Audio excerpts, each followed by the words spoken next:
Hi guys, I'm gonna record properties of exponents, specifically product rule and quotient rule. So let's get started. And the product rule looks something like this. Let's say we have some number a to the x power times another number a to the y power. Notice that in this case the bases a are the same, but the exponents are different. So what we're gonna do, we're gonna write down a and we're gonna add the exponents. All right, x plus y. So let's look at the first problem. When we have numbers, we just multiply them. So 2 times 2 is 4. And then we have m to the 2 plus 3. So I'm going to write 2 plus 3 power, which equals 4m to the 5th power. Okay, so let's look at another example. Here we have 4v cubed times invisible 1v u squared.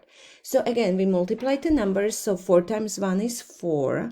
We have variables, which is v cubed and v.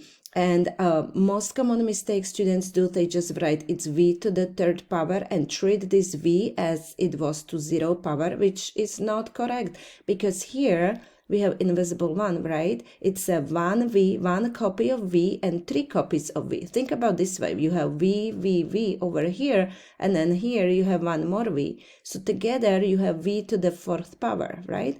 So what we're gonna do is we're gonna write down v, but plus 1. You cannot forget this 1, okay?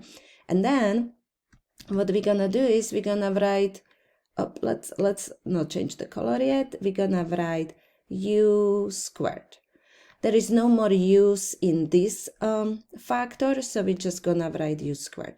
So what is it now? The answer is 4v to the 4th power and u squared. So let's look at another example.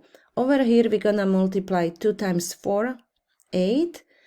K is the base, and now we have 4. And how many more do we have here? We have 1 more k, so 1 copy of k. So it's gonna be 4 plus 1, which equals 8k to the 5th power.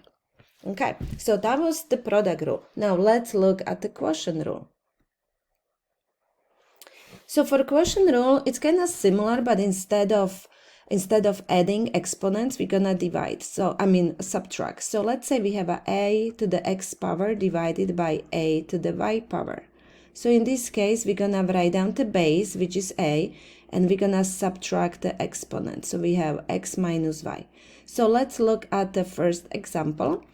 We have x to the 4th power divided by x cubed. So what we're gonna do is we're gonna write down x as the base, and we're gonna subtract the exponents, 4 minus 3.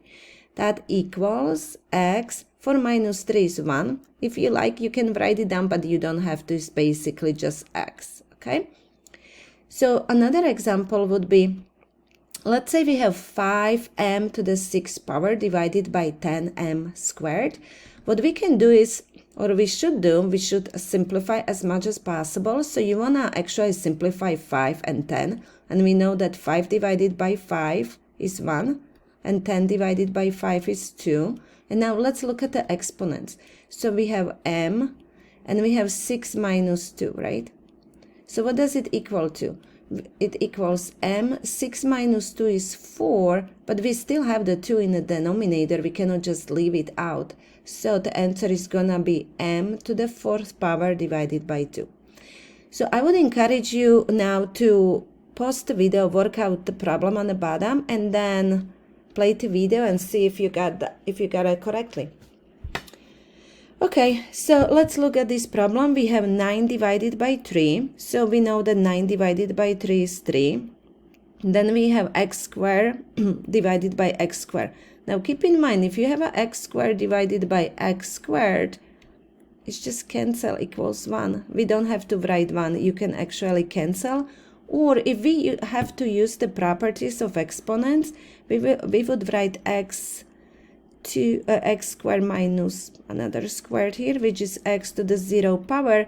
And there is another property. It's a zero exponent property. So we're gonna do 1. But don't worry about this yet, about this property here, okay? So this is gonna equal 1, and now we have y, and we have 5 minus, here again it's invisible 1, right? 5 minus 1, which equals 3y to the 4th power.